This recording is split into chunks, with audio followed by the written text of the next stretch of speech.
Hallelujah, price the lord. ದೇವರು ನಮಗೆ ಹೊಸ ದಿನವನ್ನ ಕೊಟ್ಟಿದ್ದಾನೆ ಪ್ರಿಯರೇ. ಅದಕ್ಕಾಗಿ ನಾವು ದೇವರಿಗೆ ಸ್ತೋತ್ರವನ್ನು ಸಲ್ಲಿಸೋಣ. ಕಣ್ಣುಗಳನ್ನು ಮುಚ್ಚಿಕೊಂಡವರಾಗಿ ಒಂದೆರಡು ನಿಮಿಷಗಳ ಕಾಲ ಆತನ ಜೊತೆಯಲ್ಲಿ ಮಾತನಾಡುತ್ತಾ ಆತನನ್ನು ಆರಾಧಿಸೋಣ. ಬನ್ನಿ ಪ್ರಿಯರೇ, ಕಣ್ಣುಗಳನ್ನು ಮುಚ್ಚಿಕೊಂಡವರಾಗಿ. Hallelujah, hallelujah, hallelujah. ಯೇಸುವೇ, ನಿಮಗೆ ಸ್ತೋತ್ರ, ಸ್ತೋತ್ರ, ಸ್ತೋತ್ರ.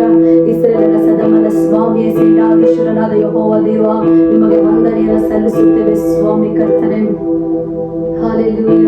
ಎಲ್ಲ ಮಹಿಮೆಗೂ ಘನತೆಗೂ ಯೋಗ್ಯರು ನೀವೇ. ನಿಮ್ಮ ಮನ ತುಂಬಿ ಆರಾಧಿಸುವೆವು. ಎಲ್ಲ ಸ್ತೋತ್ರಕ್ಕೂ ಗೌರವಕ್ಕೂ ಪಾತ್ರರು ನೀವೇ. ನಿಮ್ಮ ಮೇಲೆತ್ತಿ ಆರಾಧಿಸುವೆವು. ಎಲ್ಲ ಮಹಿಮೆಗೂ ಘನತೆಗೂ ಯೋಗ್ಯರು ನೀವೇ. ನಿಮ್ಮ ಮನ ತುಂಬಿ ಆರಾಧಿಸುವೆವು.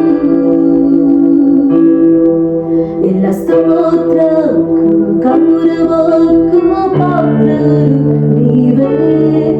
ನಿಮ್ಮ ಮೇಲೆತ್ತಿ ಆರಾಧಿಸುವೆವು. ನಮ್ಮ ಕೈಗಳನ್ನು ಎತ್ತಿ ಹೇಳೋಣ. ಆರಾಧಿಸುವೆವು ನಿಮ್ಮ ಯೇಸುವೇ. ಆರಾಧಿಸುವೆವು ನಿಮ್ಮ. ಆರಾಧಿಸುವೆವು ನಿಮ್ಮ ಯೇಸುವೇ. ಆರಾಧಿಸುವೆವು ನಿಮ್ಮ. ಆಗರ ಶಿಲುಬೆಯಲ್ಲಿ ನನಗಾಗಿ ಜಡಿಯಲ್ಪಟ್ಟೆ. ನನಗಾಗಿ ಚಚ್ಚಲ್ಪಟ್ಟು ನೀ ಪ್ರಾಣ ನೀಡಿದೆ. ಆಗರ ಶಿಲುಬೆಯಲ್ಲಿ ನನಗಾಗಿ ಜಡಿಯಲ್ಪಟ್ಟೆ. ನನಗಾಗಿ ಚಚ್ಚಲ್ಪಟ್ಟು ನೀ ಪ್ರಾಣ ನೀಡಿದೆ. ಎಷ್ಟೊಂದು ಮಮತೆಯನ್ನು ನನ್ನ ಮೇಲೆ ತೋರಿದೆ. ದಿನವೆಲ್ಲ ನಿಮ್ಮಯ ಪ್ರೀತಿಯ ಹೊಗಳುವೆ.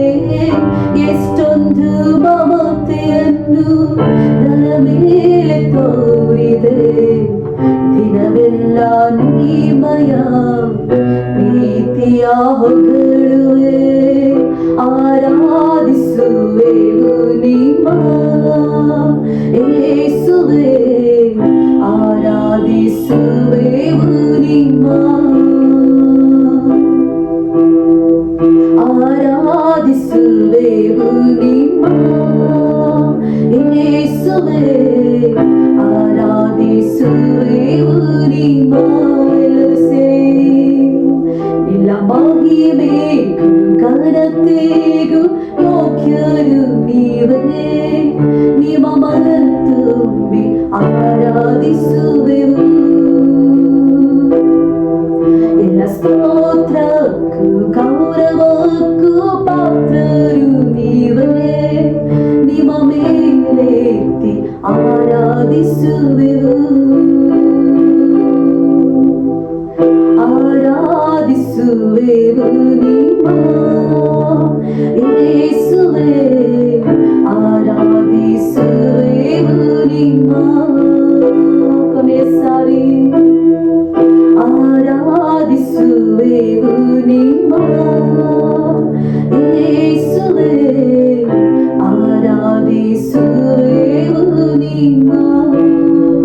ಯೇಸುವೇ, ನಿಮಗೆ ಸ್ತೋತ್ರವನ್ನ ಸಲ್ಲಿಸುತ್ತೇವಪ್ಪ. ಎಲ್ಲ ಮಹಿಮೆಗೂ, ಎಲ್ಲ ಘನತೆಗೂ, ಎಲ್ಲ ಗೌರವಕ್ಕೂ, ಎಲ್ಲ ಕೊಂಡಾಟಕ್ಕೂ ನೀವು ಮಾತ್ರ ಯೋಗ್ಯರಾಗಿದ್ದೀರಾ. ನಿಮ್ಮಂತ ದೇವರು ಮತ್ತೊಬ್ಬರಿಲ್ಲ ಸ್ವಾಮಿ. ದೇವರೇ, ಒಂದು ಸಮಯದಲ್ಲಿ ಕರ್ತನೆ ರಾಜ ಅಪ್ಪ ತಂದೆಯಾದ ಮುಂದಿನ ಸಮಯದಲ್ಲಿ ನಿಮ್ಮ ವಾಕ್ಯವನ್ನು ನಾವು ಧ್ಯಾನಿಸುವಾಗ ನಿಮ್ಮ ವಾಕ್ಯದೊಂದಿಗೆ ನಮ್ಮ ಜೊತೆಯಲ್ಲಿ ಮಾತನಾಡು ಕರ್ತನೆ ಸ್ವಾಮಿ. ದೇವರೇ, ನಮ್ಮ ಜೀವಿತಗಳನ್ನು ಬದಲಾಯಿಸಪ್ಪ. ದೇವರೇ, ಒಂದು ಸಮಯದಲ್ಲಿ ನಮ್ಮ ದೇಹಾತ್ಮ ಪ್ರಾಣವನ್ನು ನಿಮ್ಮ ಕರಗಳಲ್ಲಿ ಕಳುಹಿಸಿಕೊಡುತ್ತಾ ಯೇಸುವಿನ ನಾಮದಲ್ಲಿ ಪ್ರಾರ್ಥಿಸಿದೆ ನಮ್ಮ ಪರಲೋಕದ ತಂದೆ. Amen, amen, amen. ಹಲ್ಲೆಲೂಯಾ. ಬನ್ನಿ ಪ್ರಿಯರೇ, ಒಂದು ವಾಕ್ಯವನ್ನ ಓದಿಕೊಳ್ಳುತ್ತಾ ಈ ದಿನದಲ್ಲಿ ದೇವರು ನಮ್ಮ ಜೊತೆಯಲ್ಲಿ ಏನನ್ನ ಮಾತನಾಡಲಿಕ್ಕಿದ್ದಾರೆ ಎಂಬುದನ್ನ ನಾವು ಈ ದಿನ ಕೇಳಿಸಿಕೊಳ್ಳೋಣ. ಆತನ ಸ್ವರವನ್ನ, ಆತನ ಶಬ್ದವನ್ನ, ಆತನ ಮಾತುಗಳನ್ನ ನಾವು ಧ್ಯಾನ ಕೊಟ್ಟವರಾಗಿ ಕೇಳಿಸಿಕೊಳ್ಳೋಣ. ಪ್ರಿಯರೇ, ಮಾರ್ಕನ ಬರೆದ ಸುವಾರ್ತೆ 10ನೇ ಅಧ್ಯಾಯ 46ನೇ ವಚನದಿಂದ 52ನೇ ವಚನದವರೆಗೂ. ಮಾರ್ಕನು ಬರೆದ ಸುವಾರ್ತೆ 10ನೇ ಅಧ್ಯಾಯ 46ರಿಂದ 52ನೇ ವಚನದವರೆಗೂ. ಈ ವಾಕ್ಯದಲ್ಲಿ ಏನನ್ನು ಬರೆಯಲ್ಪಟ್ಟಿದೆ ಎಂಬುದಾಗಿ ನಾವು ನೋಡುವುದಾದ್ರೆ, ಬಾರ್ತಿಮಾಯನಾದಂತ ಹುಟ್ಟು ಕುರುಡನಾದಂತ ಬಾರ್ತಿಮಾಯನ ಬಗ್ಗೆ ಈ ಒಂದು ವಚನದಲ್ಲಿ ಬರೆಯಲ್ಪಟ್ಟಿದೆ. ಯೇಸು ಸ್ವಾಮಿ ಎರಿಕೋ ಒಂದು ಊರಿಗೆ ಬರ್ತಾರೆ. ಬಂದಾಗ ಯೇಸುವಿನ ಬಗ್ಗೆ ಈ ಕುರುಡನು, ಆ ಭಿಕ್ಷುಕಗಾರನು ದೇವರ ಬಗ್ಗೆ ಮೊದಲೇ ಕೇಳಿಸಿಕೊಂಡಿರ್ತಾನೆ. ಆ ಒಂದು ಸಮಯದಲ್ಲಿ ಎರಿಕೋ ಒಂದು ಊರಿನಿಂದ ಯೇಸು ಸ್ವಾಮಿ ಹಾದು ಹೋಗ್ತಾ ಇರುವಂತ ಸಮಯದಲ್ಲಿ ಅವನು ದೇವರು ಯೇಸು ಸ್ವಾಮಿ ಹೋಗ್ತಾ ಇದ್ದಾರೆ ಎನ್ನುವಂತ ಶಬ್ದವನ್ನ ಕೇಳಿಸಿಕೊಂಡು, ದಾವೀದನ ಕುಮಾರನೇ ನನ್ನನ್ನು ಕರುಣಿಸು, ದಾವೀದನ ಕುಮಾರನೇ ನನ್ನನ್ನು ಕರುಣಿಸು ಎಂಬುದಾಗಿ ದೇವರನ್ನ ಅಲ್ಲಿ ಕೂಗ್ತಾ ಇದ್ದಾನೆ. ಪ್ರಿಯರೇ, ಹಲ್ಲೆಲೂಯಾ, ಪ್ರೈಸ್ ದಿ ಲಾರ್ಡ್. ಅವನು ಕೂಗುವಂತ ಶಬ್ದವನ್ನ ದೇವರು ಕೇಳಿಸಿಕೊಳ್ತಾ ಇದ್ದಾರೆ. ಹಲ್ಲೆಲೂಯಾ. ಆ ಒಂದು ಸ್ಥಳದಲ್ಲಿರುವಂತ ಎಷ್ಟೋ ಜನರು ಇದ್ದಾರೆ, ಎಷ್ಟೋ ಗಲಾಟೆಗಳು, ಎಷ್ಟೋ ಕೂಗುಗಳು ಇದ್ದಾಗ್ಯೂ ಕೂಡ ಆ ಎಲ್ಲ ಗದ್ದಲದಲ್ಲಿ, ಆ ಎಲ್ಲ ಜನರ ಒಂದು ಮಾತುಗಳಲ್ಲಿ, ಜನರ ಒಂದು ಕೂಗಿನಲ್ಲಿ ಯೇಸು ಸ್ವಾಮಿಯನ್ನ ಕರೆಯುವಂತ ಶಬ್ದವನ್ನ ದೇವರು ಕೇಳಿಸಿಕೊಳ್ತಾ ಇದ್ದಾರೆ. ಕುರುಡನಾದಂತ ಭಿಕ್ಷುಕನಾದಂತ ಈ ಒಂದು ವ್ಯಕ್ತಿಯ ಒಂದು ಸ್ವರವನ್ನ ದೇವರು, ಅವನು ಕೂಗುವಂತದನ್ನ ದೇವರಿಗೆ ಕೇಳಿಸಿಕೊಳ್ಳುತ್ತಾ ಇದ್ದಾರೆ. ಪ್ರಿಯರೇ, ಹಲ್ಲೆಲೂಯಾ. ದೇವರು ಕೇಳಿಸಿಕೊಂಡು 49ನೇ ವಚನದಲ್ಲಿ ಈ ರೀತಿಯಾಗಿ ಬರೆಯಲ್ಪಟ್ಟಿದೆ, ಆಗ ಯೇಸು ನಿಂತು ಅವನ ಶಬ್ದವನ್ನ ಕೇಳಿದಾಗ ದೇವರು ತಾನಿರುವಂತ ಸ್ಥಳದಲ್ಲಿ ನಿಂತನು ಎಂಬುದಾಗಿ. ಹಲ್ಲೆಲೂಯಾ. ನಿಂತ ಮೇಲೆ ಅವನನ್ನ ಕರೀರಿ ಎಂಬುದಾಗಿ ತನ್ನ ಶಿಷ್ಯರಿಗೆ ಹೇಳ್ತಾ ಇದ್ದಾರೆ. ಪ್ರಿಯರೇ, ಯೇಸು ಸ್ವಾಮಿ ಕರೆಯುವಂತ ಸಮಯದಲ್ಲಿ ಈ ಕುರುಡನಿಗೆ, ಈ ಭಿಕ್ಷುಕಗಾರನಿಗೆ ಅಲ್ಲಿರುವಂತ ಜನರು, ತನ್ನ ಯೇಸು ಸ್ವಾಮಿಯ ಒಂದು ಶಿಷ್ಯರು ಹೇಳ್ತಾ ಇದ್ದಾರೆ, ನೀನು ಕುರುಡನಾಗಿದ್ಯಾ, ನೀನು ಭಿಕ್ಷುಕನಾಗಿದ್ಯಾ, ನೀನು ಕರೆಯುವಂಥದ್ದು ದೇವರಿಗೆ ಕೇಳಿಸುವುದಿಲ್ಲ, ನೀನು ಯಾಕೆ ಕರೆದು ನಿನ್ನ ಒಂದು ಎನರ್ಜಿಯನ್ನ ಯಾಕೆ ನೀನು ಕಳೆದುಕೊಳ್ತೀಯ ಎಂಬುದಾಗಿ, ನಿನ್ನ ಸ್ವರ ಕೇಳಿಸಲ್ಪಡುವುದಿಲ್ಲ ಎಂಬುದಾಗಿ, ಬಾಯಿ ಮುಚ್ಕೊಂಡು ಇರು ಎಂಬುದಾಗಿ ಅಲ್ಲಿರುವಂತ ಜನರು ಹೇಳಿದಾಗ್ಯೂ ಕೂಡ ಈ ಲೋಕದ ಜನರ ಮಾತುಗಳಿಗೆ ಅವನು ಕಿವಿಗೊಡದೆ ಯೇಸು ಸ್ವಾಮಿಯನ್ನ ಅವನು ಕೂಗ್ತಾ ಇದ್ದಾನೆ. ಪ್ರಿಯರೇ, ಹಲ್ಲೆಲೂಯಾ. ಅನೇಕ ಬಾರಿ ನಮ್ಮ ಜೀವಿತದಲ್ಲೂ ಹಾಗೆ ಆಗ್ತದೆ. ನಾವು ಎಷ್ಟೋ ವರ್ಷ ದೇವರನ್ನ ನಾವು ಪ್ರಾರ್ಥನೆ ಮಾಡ್ತಾ ಇರ್ತೇವೆ, ಎಷ್ಟೋ ವರ್ಷದಿಂದ ನಾವು ದೇವರನ್ನ ನಂಬಿರ್ತೇವೆ. ಅನೇಕ ಬಾರಿ ನಮ್ಮ ಪ್ರಾರ್ಥನೆಗಳಿಗೆ ಉತ್ತರ ಸಿಕ್ಕಿರ್ತದೆ, ಕೆಲವೊಂದು ಪ್ರಾರ್ಥನೆಗಳಿಗೆ ನಮಗೆ ಉತ್ತರ ಸಿಕ್ಕಿರುವುದಿಲ್ಲ. ಲೋಕದ ಜನರು, ನಮ್ಮ ಸಂಬಂಧಿಕರು, ನಮ್ಮ ಮನೆಯವರನ್ನೇ ಎಷ್ಟೋ ಸರಿ ಹೇಳ್ತಾರೆ, ನೀನು ಎಷ್ಟು ಪ್ರಾರ್ಥನೆ ಮಾಡ್ತೀಯ, ಎಷ್ಟು ದೇವರಿಗೆ ನೀನು ತೊಂದರೆ ಕೊಡ್ತೀಯ, ಈ ಒಂದು ಕಷ್ಟದಿಂದ ಯಾಕೆ ದೇವರು ನಿನಗೆ ಬಿಡುಗಡೆ ಕೊಡ್ಲಿಲ್ಲ, ಈ ಒಂದು ನೋವಿನಿಂದ ಯಾಕೆ ನಿನಗೆ ಬಿಡುಗಡೆ ಕೊಡ್ಲಿಲ್ಲ, ಈ ಒಂದು ಅನಾರೋಗ್ಯದಿಂದ ಯಾಕೆ ನಿನಗೆ ಸ್ವಸ್ಥತೆಯನ್ನು ಕೊಡ್ಲಿಲ್ಲ, ಇಷ್ಟು ವರ್ಷ ನೀನು ನಂಬಿದ್ಯಲ್ಲ, ಇಷ್ಟು ವರ್ಷ ನೀನು ಪ್ರಾರ್ಥನೆ ಮಾಡ್ತಾ ಇದೆಯಲ್ಲ, ಯಾಕೆ ನಿನ್ನ ಜೀವಿತದಲ್ಲಿ ಒಳ್ಳೆ ಕಾರ್ಯಗಳು ಆಗಿಲ್ಲ ಎಂಬುದಾಗಿ ಜನರು ಹೇಳ್ತಾ ಇದ್ರೂ ಕೂಡ ಅವರ ಮಾತುಗಳಿಗೆ ನಮ್ಮ ಒಂದು ಕಿವಿಯನ್ನ ಕೊಡದೆ, ಈ ಒಂದು ಸಮಯದಲ್ಲಿ ಈ ಒಂದು ಕುರುಡನಾದಂತ ಭಿಕ್ಷುಕನಾದಂತ ಅವನು ಕೂಗಿದನು, ದಾವೀದನ ಕುಮಾರನೇ ನನ್ನ ಕರುಣಿಸು ಎಂಬುದಾಗಿ. ಈ ಮುಂಚಾನೆ ವೇಳೆಯಲ್ಲಿ ನೀವು ಸಹ ದೇವರಿಗೆ ಕರೆಯಬೇಕು. ಪ್ರಿಯರೇ, ದಾವೀದನ ಕುಮಾರನೇ ನನ್ನ ಕುಟುಂಬವನ್ನ ಕರುಣಿಸು, ದಾವೀದನ ಕುಮಾರನೇ ನನ್ನ ಮಕ್ಕಳನ್ನ ಕರುಣಿಸು, ದಾವೀದನ ಕುಮಾರನೇ ನನ್ನ ಗಂಡನನ್ನ ಕರುಣಿಸು, ದಾವೀದನ ಕುಮಾರನೇ ನನ್ನ ಹೆಂಡತಿಯನ್ನ ಕರುಣಿಸು ಎಂಬುದಾಗಿ ಈ ಮುಂಚಾನೆ ವೇಳೆಯಲ್ಲಿ ನಾವು ಕೂಗಬೇಕಾಗಿದೆ. ಪ್ರಿಯರೇ, ಹಲ್ಲೆಲೂಯಾ.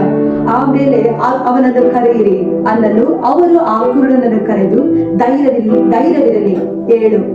ಮೊದಲು ಅವ್ರು ಹೇಳಿದ್ರು, ನೀನು ಕೂಗ್ಲಿಕ್ಕೆ ಹೋಗ್ಬೇಡ, ನಿನ್ನ ಶಬ್ದವನ್ನ ಯಾರು ಕೇಳಿಸಿಕೊಳ್ಳುವುದಿಲ್ಲ, ಯೇಸು ಸ್ವಾಮಿ ಕೂಡ ಕೇಳಿಸಿಕೊಳ್ಳುವುದಿಲ್ಲ ಅಂತ ಹೇಳಿದಂತ ವ್ಯಕ್ತಿಗಳೇ ಬಂದು ಹೇಳ್ತಾ ಇದ್ದಾರೆ, ಧೈರ್ಯವಿರಲಿ, ಹೇಳು, ನಿನ್ನನ್ನು ಕರೆಯುತ್ತಾನೆ ಎಂದು ಅಂದನು. ಪ್ರಿಯರೇ, ಆಮೇಲೆ ಅವನು ತನ್ನ ಹೊದಿಕೆಯನ್ನ, ತನ್ನ ಒಂದು ಬಲಹೀನತೆಯನ್ನ, ಎಷ್ಟು ವರ್ಷದಿಂದ ಅವನು ಆ ಒಂದು ಭಿಕ್ಷುಕನಾಗಿ ಕೂತ್ಕೊಂಡು ಎಷ್ಟು ವರ್ಷದಿಂದ ಅವನು ಭಿಕ್ಷೆ ಬೇಡ್ತಾ ಇದ್ದ ನಮಗೆ ಗೊತ್ತಿಲ್ಲ. ಪ್ರಿಯರೇ, ಆದ್ರೆ ಅವನು ತನ್ನ ಹೊದಿಕೆಯನ್ನ ಬಿಚ್ಚಿಡ್ತಾ ಇದ್ದಾನೆ, ತನ್ನ ಹಳೆಯ ಒಂದು ಸ್ವಭಾವವನ್ನ ಬಿಚ್ಚಿಡ್ತಾ ಇದ್ದಾನೆ, ಹಳೆಯ ನೋವುಗಳನ್ನ ಬಿಚ್ಚಿಡ್ತಾ ಇದ್ದಾನೆ, ಹಳೆಯ ಎಲ್ಲ ಗಾಯಗಳನ್ನ ಅವನು ಬಿಚ್ಚಿಡ್ತಾ ಇದ್ದಾನೆ, ಹಳೆಯ ಎಲ್ಲ ಸಂಗತಿಗಳನ್ನ ತನ್ನ ಹೊದಿಕೆಯನ್ನ ಅಲ್ಲಿ ಹಾಕಿಬಿಟ್ಟು ಅವನು ಎದ್ದು ದೇವರ ಹತ್ರ ಹೋಗ್ತಾ ಇದ್ದಾನೆ. ಪ್ರಿಯರೇ, ಯೇಸು ಸ್ವಾಮಿ ಹತ್ರ ಹೋದಾಗ ಯೇಸು ಸ್ವಾಮಿಗೆ ಚೆನ್ನಾಗಿ ಗೊತ್ತು ಅವನಿಗೆ ಕಣ್ ಕಾಣಿಸ್ತಾ ಇಲ್ಲ, ಇವನು ಕುರುಡನಾಗಿದ್ದಾನೆ ಎಂಬುದಾಗಿ ಚೆನ್ನಾಗಿ ಗೊತ್ತಿದ್ರು ಕೂಡ ಕೆಲವು ಸರಿ ನಮಗೂ ಗೊತ್ತಾಗ್ಬಿಡುತ್ತೆ,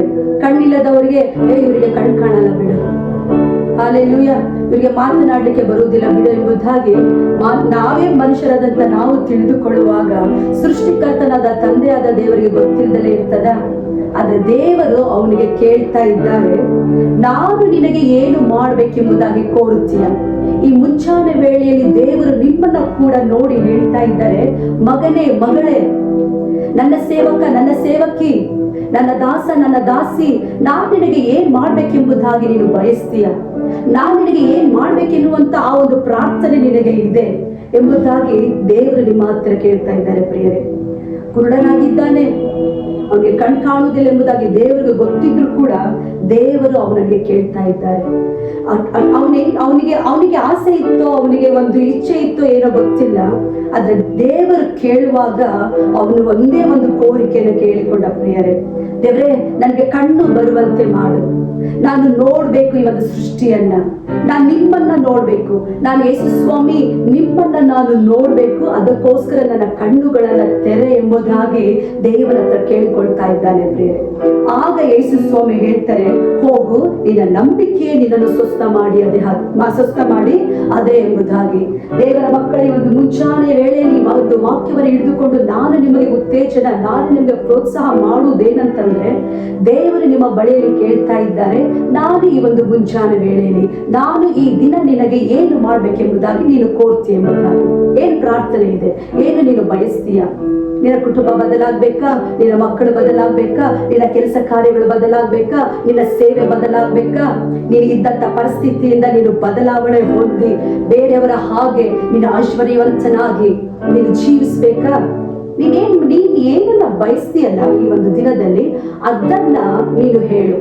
ಈ ಕುರುಡನ ಅದೇ ಹೇಳಿದ್ದು, ದೇವರೇ ನನಗೆ ಕಂಡು ಬರುವಂತೆ ಮಾಡು.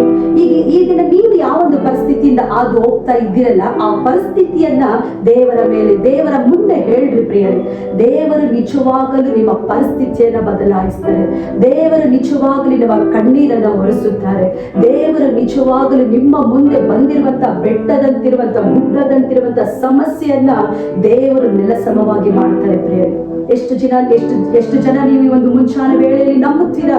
ದೇವರು ಆ ಕುರುಡನಿಗೆ, ಆ ಭಿಕ್ಷುಕನಿಗೆ ಕಣ್ಣು ಬರುವ ಹಾಗೆ ಮಾಡಿದಂತ ದೇವರು ನನ್ನ ಜೀವಿತವನ್ನ ಬದಲಾಯಿಸ್ತಾರೆ, ನನ್ನ ಮಕ್ಕಳನ್ನ ಬದಲಾಯಿಸ್ತಾರೆ, ನನ್ನ ಒಂದು ಈ ಸಂಕಷ್ಟದಿಂದ ನನಗೆ ಬಿಡುಗಡೆ ಕೊಡ್ತಾರೆ, ಈ ಚಿಂತೆಯಿಂದ ನನಗೆ ಮುಕ್ತಿಯನ್ನ ಕೊಡ್ತಾರೆ, ಈ ಚಿಂತೆಯಿಂದ ನನ್ನನ್ನ ದೇವರು ಹೊರಗೆ ತರ್ತಾರೆ ಎಂಬುದಾಗಿ ನೀವು ಎಷ್ಟು ಜನ ನೀವು ನಂಬುತ್ತೀರಾ? ಹಾಲೆಲೂಯ. ದೇವರ ಮುಂದುವರೆದು ದೇವರ ವಾಕ್ಯ ಈ ರೀತಿಯಾಗಿ ಹೇಳ್ತದೆ, ನೀನು ನಂಬಿದರೆ ನೀನು ನಂಬಿದಂತೆ ನಿನಗೆ ಆಗಲಿ. ಈ ಮುಂಚಾನೆ ವೇಳೆಯಲ್ಲಿ ನೀವು ನಂಬ್ರಿ ಪ್ರಿಯರೇ, ದೇವರು ನನ್ನ ಪರಿಸ್ಥಿತಿಯನ್ನು ಬದಲಾಯಿಸ್ತಾರೆ ಎಂಬುದಾಗಿ. ಹಾಲೆಲೂಯ. ದೇವರು ಈ ಒಂದು ವಾಕ್ಯದ ಮೂಲಕ ನಿಮ್ಮ ಜೀವಿತಗಳನ್ನು ಆಶೀರ್ವದಿಸಲಿ, ನಿಮ್ಮ ಕೆಲಸ ಕಾರ್ಯಗಳನ್ನು ಆಶೀರ್ವದಿಸಲಿ. ನಾನು ನಂಬುತ್ತೇನೆ ಈ ಒಂದು ವಾಕ್ಯ ದೇವರು ನಿಮ್ಮನ್ನ ಬಲಪಡಿಸಿ ನಡೆಸಲಿ ಎಂಬುದಾಗಿ ನಾನು ಹಾರೈಸ್ತೇನೆ. ಬನ್ನಿ ಪ್ರಿಯರೇ, ನಮ್ಮ ಕಣ್ಣುಗಳನ್ನು ಮುಚ್ಚಿಕೊಂಡು ಸ್ವಲ್ಪ ಸಮಯ ನಾವು ಪ್ರಾರ್ಥನೆ ಮಾಡಿಕೊಳ್ಳೋಣ. Hallelujah, hallelujah, hallelujah. ಸರ್ವಶಕ್ತನಾದಂತಹ ದೇವರೇ, ನಿಮಗೆ ಸ್ತೋತ್ರ ಸ್ವಾಮಿ. ಭುಜಬಲದ ಪರಾಕ್ರಮಿಯಾದ ದೇವ, ನಿಮಗೆ ಸ್ತೋತ್ರವನ್ನು ಸಲ್ಲಿಸುತ್ತೇವೆ. ಈ ಒಂದು ಸಮಯದಲ್ಲಿ ಕರ್ತನೆ ರಾಜ, ನಮ್ಮನ್ನ ಯಾವ ಸ್ಥಳಗಳಿಂದ ಕುಳಿತುಕೊಂಡು ಕರ್ತನೆ, ಮಲಗಿಕೊಂಡು ಕರ್ತನೆ ರಾಜ, ಅವರಿಗೆ ಎದ್ದೇಳದೆ ಇರುವಂತ ಸಮಯದಲ್ಲಿ ದೇವರೇ, ಈ ಒಂದು ಕರ್ತನೆ ಸ್ವಾಮಿ, ಈ ಒಂದು ವಾಕ್ಯವನ್ನ ಯಾರೆಲ್ಲ ಜನರು ಕರ್ತನೆ ಎಂತದೇ ಪರಿಸ್ಥಿತಿಯಲ್ಲಿ ಇದ್ದುಕೊಂಡು ಕೇಳಿಸಿಕೊಳ್ತಾ ಇದ್ದಾರೋ ದೇವರೇ, ನೀವು ಹುಟ್ಟು ಕುರುಡನಿಗೆ ಸ್ವಾಮಿ, ಆ ಭಿಕ್ಷುಕಗಾರನಿಗೆ ಕರ್ತನೆ ದೇವರೇ, ನೀವು ಕಣ್ಣನ್ನ ಕೊಟ್ಟ ಹಾಗೆ ಈ ದಿನ ನಾನು ಪ್ರಾರ್ಥನೆ ಮಾಡ್ತಾ ಇದ್ದೇನೆ ಸ್ವಾಮಿ. ಯಾವ ಯಾವೊಂದು ಸಮಸ್ಯೆಯಿಂದ, ಯಾವೊಂದು ಕಷ್ಟದಿಂದ, ಯಾವೊಂದು ನೋವಿನಿಂದ ಇವರು ತೊಳಲಿ ಬಳಲಿ ಹೋಗ್ತಾ ಇದ್ದಾರೋ ಆ ಎಲ್ಲ ಕಷ್ಟಗಳನ್ನ ನೀಗಿಸಪ್ಪ, ಆ ಎಲ್ಲ ತೊಂದರೆಗಳನ್ನ ನೀಗಿಸಪ್ಪ. ನೀವು ಕುರುಡನು ಎಂಬುದಾಗಿ, ನೀವು ಭಿಕ್ಷಕನು ಎಂಬುದಾಗಿ ಅವನನ್ನ ನೆನೆಸದೆ ಸ್ವಾಮಿ ನನ್ನ ಮಗನಾಗಿದ್ದಾನೆ ಎಂಬುದಾಗಿ ನೀವು ನೆನೆಸಿ ಅವರ ಸ್ವರವನ್ನ ಕೇಳಿಸಿಕೊಂಡ ಹಾಗೆ ಈ ಮುಂಚಾನೆ ವೇಳೆಯಲ್ಲಿ ನಮ್ಮನ್ನ ವೀಕ್ಷಿಸುತ್ತಿರುವಂತ ಜನರ ಒಂದು ಕೋರಿಕೆಯನ್ನ, ಅವರ ಪ್ರಾರ್ಥನೆಯನ್ನ ದೇವರೇ ನೀವು ಕೇಳಿ ಕರ್ತನ ಉತ್ತರವನ್ನ ಕೊಡಬೇಕಾಗಿ ನಾವು ಬೇಡ್ತಿದ್ದೇವಪ್ಪ. ಈ ಲೋಕದಲ್ಲಿ ಸ್ವಾಮಿ ನಾವು ಯಾವುದೇ ರೀತಿಯಾದಂತ ಕುರುಡರಿಗೆ ಕರ್ತನೆ ಸ್ವಾಮಿ ನಾವು ಪ್ರಾಮುಖ್ಯತೆ ಕೊಡುವುದಿಲ್ಲ, ಆದ್ರೆ ಕರ್ತನೆ ಭಿಕ್ಷುಕರಿಗೆ ನಾವು ಪ್ರಾಮುಖ್ಯತೆ ಕೊಡುವುದಿಲ್ಲ. ಆದ್ರೆ ನೀವು ಸ್ವಾಮಿ ಕುರುಡರಿಗೆ ಕರ್ತನೆ ಸ್ವಾಮಿ ಭಿಕ್ಷುಕಗಾರನ ಒಂದು ಪ್ರಾರ್ಥನೆಯನ್ನು ಕೇಳಿದ ಹಾಗೆ ಈ ದಿನ ಸ್ವಾಮಿ ದೇವರೇ ನಮ್ಮ ಜನರನ್ನ ಕರ್ತನೆ ಅವರ ಪ್ರಾರ್ಥನೆಗಳನ್ನ, ಅವರ ವಿಜ್ಞಾಪನೆಗಳನ್ನ ಕರ್ತನೆ ಅವರ ಒಂದು ಬಯಸುವಂತ ಎಲ್ಲಾ ಕಾರ್ಯಗಳನ್ನ ನೀವು ಸದಾಗ ಮಾಡ್ಬೇಕಾಗಿ ನಾವು ಬೇಡ್ತಿದ್ದೇವಪ್ಪ.